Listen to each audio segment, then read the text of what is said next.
Hello friends, welcome to my channel stories by Karima Kushwaha. दोस्तों, जैसा कि आप जानते हैं, मैं हर रोज़ आपके लिए अलग अलग और रहस्यमयी कहानियाँ लेकर आती हूँ और कुछ इसी तरह की कहानी मैं आज भी आपके लिए लेकर आई हूँ। तो चलिए शुरू करते हैं हमारी आज की वीडियो। इतना सब कुछ होने के बाद उस बंजारे ने एडवर्ड को ध्यान एकत्र करने की एक विधि सिखाई। उसने उसे बताया कि ऐसा करना बहुत ज़रूरी था, क्योंकि ये जो क्रिया वो करने वाले थे, इस तरीके से भूतों को भी बुलाया जाता है और ऐसी बहुत सी भटकती हुई आत्माएं जिन्हें एक ज़रिए की ज़रूरत होती है ताकि वो अपना बदला ले सकें या उस काम को पूरा कर सके जो वो करना चाहती हैं, वो आपके घर में आ सकती हैं। और इसलिए ऐसी चीज़ों से बचने के लिए अपना ध्यान सिर्फ एक ही चीज़ पर रखना है, उसी चीज़ पर जिसके लिए हम काम कर रहे हैं और जिसे हमें बुलाना है। और इसीलिए वो एडवर्ड को सबसे पहले ध्यान केंद्रित करना सिखा रहे थे। धीरे धीरे ये करते हुए तकरीबन 1 घंटा बीत गया। एडवर्ड जब तक घर वापस आया उस वक्त तक रात के 10 बज चुके थे। अब मैरी अपने कमरे में लेटी हुई थी। एडवर्ड कुछ देर फायरप्लेस के पास रुका।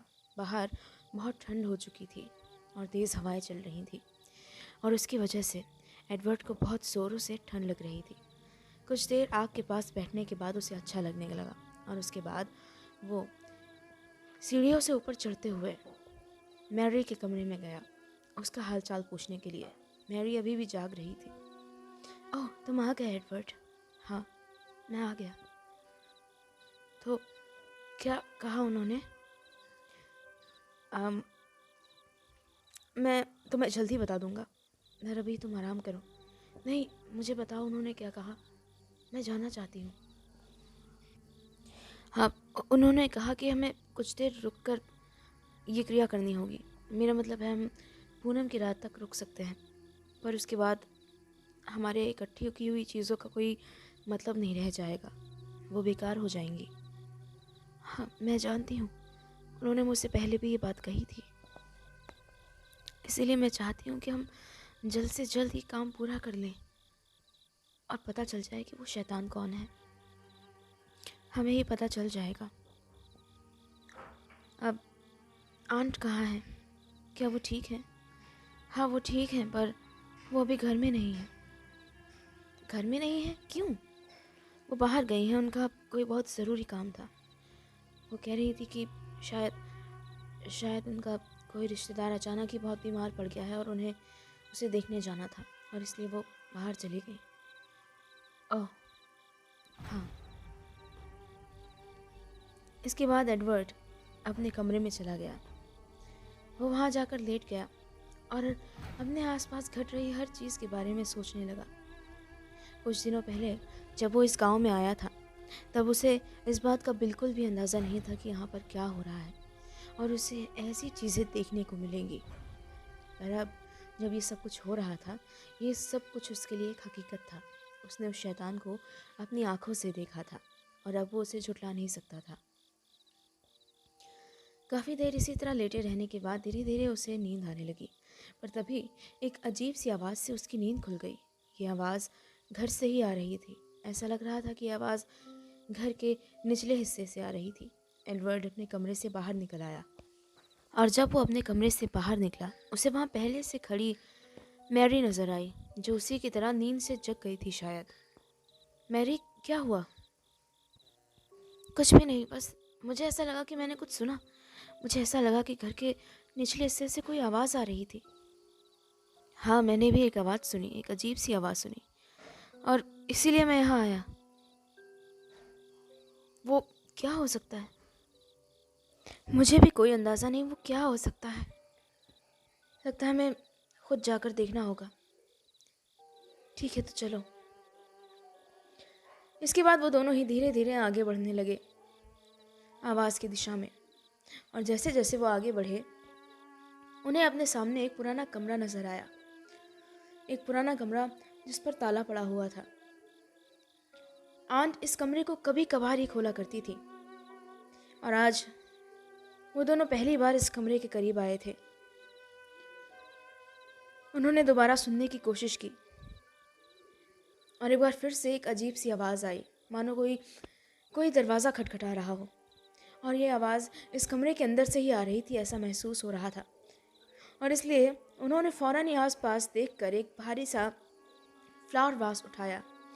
ये मज़बूत लकड़ी का बना हुआ था और उसके बाद उन्होंने उसी से उस ताले पर वार किया। 1-2 वार के बाद ही वो ताला आसानी से टूट गया और उसके बाद वो दरवाज़ा खुल गया। दरवाज़ा खुलने के बाद उन्हें ऐसा कुछ भी नज़र नहीं आया जो अजीब हो। ये एक पुराना सा कमरा था जिसमें पुरानी चीज़ें रखी हुई थी, घर का टूटा-फूटा और पुराना कबाड़ का सामान। हर जगह धूल ही धूल थे और मकड़ी के झाले थे और अंधेरा था। एडवर्ड ने अपने हाथ में एक लैंटर्न ले रखी थी जिसके सहारे वो दोनों आगे बढ़ रहे थे। इस कमरे में शायद रोशनी का कोई और जरिया नहीं था।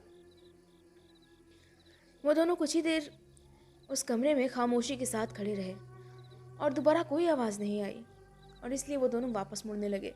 पर जैसे ही वो वापस बाहर जाने के लिए मुड़े, तभी उन्हें एक अजीब सी आवाज़ आई। एक अजीब सी आवाज़, मानो कोई दरवाज़ा खटखटा रहा हो। पर यह बहुत अजीब था क्योंकि इस कमरे में आने जाने का केवल ये एक ही दरवाज़ा नज़र आ रहा था। इसके अलावा और कोई भी दरवाज़ा नहीं था। उन दोनों ने आवाज़ दी, कोई है? कोई है? और इसके बाद वो दोनों धीरे धीरे आगे बढ़ने लगे।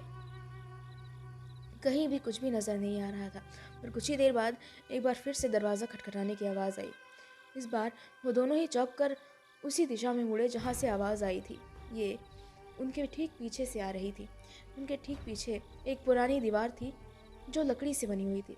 हालांकि ये पूरा घर ही लकड़ी से बना हुआ था, पर यह कमरा घर के बाकी हिस्सों से ज़्यादा पुराना और जर्जर नज़र आ रहा था। इस दीवार से सटाकर एक पुरानी अलमारी रखी हुई थी जिस पर सामान भरा हुआ था। एडवर्ड ने किसी तरह उस सामान को धक्का देकर आगे बढ़ाया और उसके बाद उन्हें उस दीवार में एक पुराना सा दरवाज़ा नज़र आने लगा, जिसे अगर एक नज़र में देखा जाए तो ये साफ नज़र नहीं आता क्योंकि इसकी कुंडी बहुत छोटी थी जिसे आसानी से देखा नहीं जा सकता, जबकि इसके सामने ढेर सारा सामान रखा हुआ था। पर अब ये उन्हें साफ नज़र आ रहा था। वो दोनों उस दरवाजे के करीब गए और उसे खोला। दरवाज़ा खुलते ही सीलन का एक ज़ोरदार भपका उनके नथुनों से टकराया। वो दोनों ही थोड़ा घबरा रहे थे। उन्हें कोई अंदाज़ा नहीं था कि आखिर आगे कमरे में उन्हें क्या दिखने वाला है। वो दोनों ही आगे होने वाली किसी भी भयानक चीज़ के लिए खुद को तैयार कर रहे थे। वो धीरे धीरे आगे बढ़े। कुछ आगे जाने पर उन्हें नीचे जाने के लिए सीढ़ियाँ नज़र आई।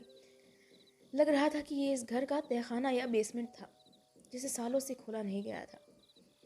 एडवर्ड धीरे धीरे आगे बढ़ने लगा और कुछ ही आगे बढ़ने पर उसे अपनी लैंटर्न की रोशनी में सीढ़ियों पर कोई नज़र आया। ये एक लड़की थी जो लग रहा था कि मानो बेहोशी की हालत में सीढ़ियों पर पड़ी हुई है और बहुत कमज़ोर है। उसके शरीर पर बहुत सारे घाव लगे हुए थे जिनसे खून रिस रहा था। ये देखकर वो दोनों ही बहुत घबरा गए और धीरे धीरे चलते हुए उस लड़की के पास पहुँचे। उसका चेहरा वो दोनों अभी तक नहीं देख पाए थे, पर जब उन्होंने उसके शरीर को पलटा, उसका चेहरा देखकर मैरी अचानक से चौंक गई। पर एडवर्ड नहीं समझ पाया क्यों, क्योंकि वो उस लड़की को नहीं पहचानता था। पर मैरी उसे बचपन से जानती थी।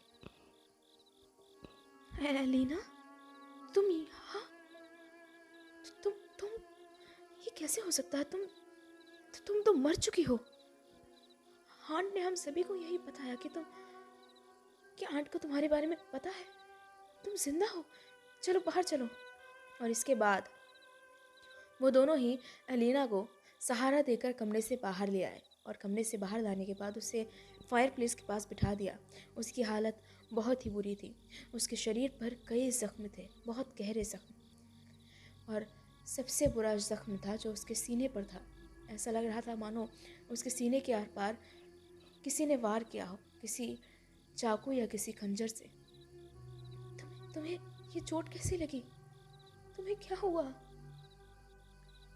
मैं नहीं बता सकती।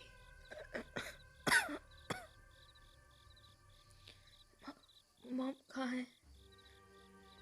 वो बाहर गई हैं और सुबह आएंगी। पर एडवर्ड डॉक्टर है, वो तुम्हारी मदद करेगा। एलेना, तुम यहीं रहना, तुम्हें कुछ नहीं होगा। एडवर्ड, कुछ करो ना। उसके शरीर के कई जख्म बहुत पुराने लग रहे थे, जो अब नासूर बन चुके थे, और उसके सीने का जख्म इतना गहरा था कि वो लगभग उसे मारने ही वाला था, और ऐसा लग रहा था कि वो कुछ ही पल में मर भी जाएगी। एडवर्ड भी यही समझ रहा था। उसे बचाने का कोई भी तरीका नहीं था। एडवर्ड उसे प्राथमिक उपचार दे सकता था, पर इतने गहरे घाव को ठीक से सही करना उसके हाथों का काम नहीं था। ऐसा करने के लिए एलेना को डॉक्टर की ज़रूरत थी, डॉक्टर डिएब्लो, जो सबसे जल्दी और सबसे पास में थे। मैं भी इसे दवाई दे देता हूँ और डॉक्टर को बुला कर लाता हूँ। कोई ज़रूरत नहीं है। इस आवाज़ ने उन दोनों को ही चौंका दिया, और जब वो पीछे मुड़े, उनके सामने उनकी आंट खड़ी थी। तुम दोनों ने इसे ढूंढ लिया। मैंने कहा था मेरी गैर हाजिरी में मेरे घर में इधर उधर कोई नहीं घूमेगा। फिर तुम दोनों इस तक कैसे पहुंचे? ये आपकी बेटी है, और डॉक्टर डिएब्लो ने कहा था कि वो मर चुकी है। तुम दोनों से सवाल मैं पूछ रही हूँ, तुमने उसे कैसे ढूंढा? उसने दरवाज़ा खटखटाया था, उसे मदद की ज़रूरत है। आप देख सकती हैं उसे। एक मिनट, आप जानती हैं कि वो जिंदा है? हाँ, मैं जानती हूँ वो जिंदा है। और अगर तुम लोग अपनी जान की सलामती चाहते हो तो फिर अपना मुंह बंद रखोगे, किसी से नहीं बताओगे कि वो जिंदा है, वरना तुम दोनों यहाँ से जिंदा बाहर नहीं जा पाओगे। मैंने बहुत से राज संभाल कर रखे हैं। तुम दोनों को गायब करना मेरे बाएं हाथ का खेल है। कैसी बातें कर रही हैं आप आंट? हम कुछ नहीं करेंगे। हम बस चाहते हैं कि एलेना ठीक हो जाए, और आप उसे सबसे छुपा क्यों रही हैं?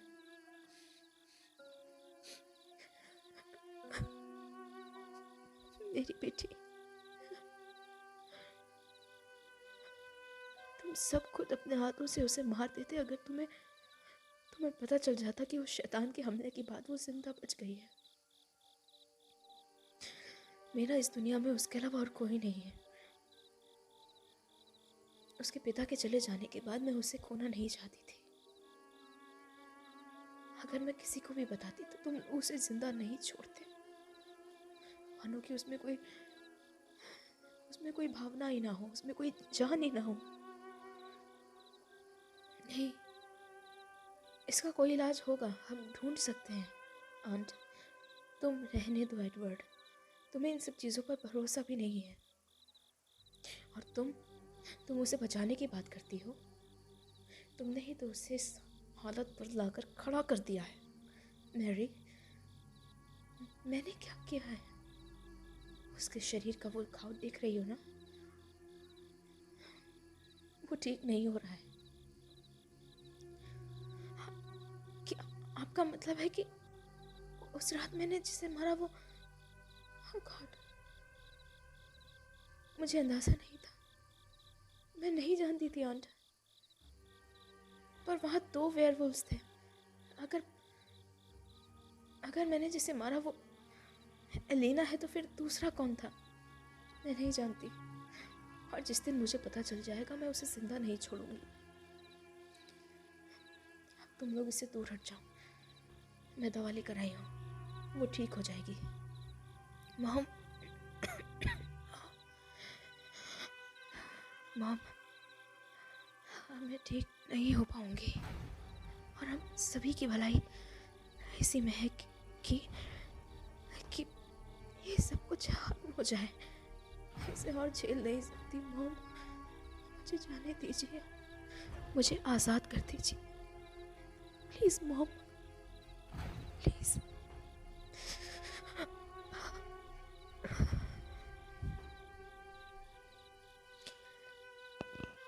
वो तीनों उसी तरह खामोशी से बैठे रहे, और कुछ ही देर बाद एलिना की मौत हो गई, और उसे देखकर उसकी माँ बहुत ज़ोरों से रोने लगी। उसके आंसू नहीं रुक रहे थे, पर कुछ ही देर बाद वो बिल्कुल खामोश हो गई, मानो उसे गहरा धक्का पहुंचा हो। वो अपनी बेटी की लाश के पास उसी तरह बैठी हुई थी, उसे एकटक निहार रही थी। मैरी भी अपना रोना रोक नहीं पा रही थी। अचानक ही वो एक अपराधी बन गई थी। ना चाहते हुए भी उसे खुद पर शर्म महसूस हो रही थी। पर अगर एलिना उन दो वेयरवुल्व्स में से एक थी, तो आखिर वो दूसरा कौन था? जानने के लिए देखिए मेरी कहानी का अगला भाग। तो दोस्तों, इसी के साथ ख़त्म होती है मेरी आज की वीडियो। मेरी आज की वीडियो आपको कैसी लगी ये मुझे कमेंट बॉक्स में कमेंट करके ज़रूर बताइएगा। आगे भी मैं आपके लिए बिल्कुल नई स्टोरीज़ लेकर आती रहूँगी, और इसलिए मेरे चैनल से ज़रूर जुड़े रहिएगा और मुझे आपका सपोर्ट देते रहिएगा। और अगर आप मेरे चैनल पर नए हैं तो प्लीज़ मेरे चैनल को सब्सक्राइब कर लीजिएगा। Thank you.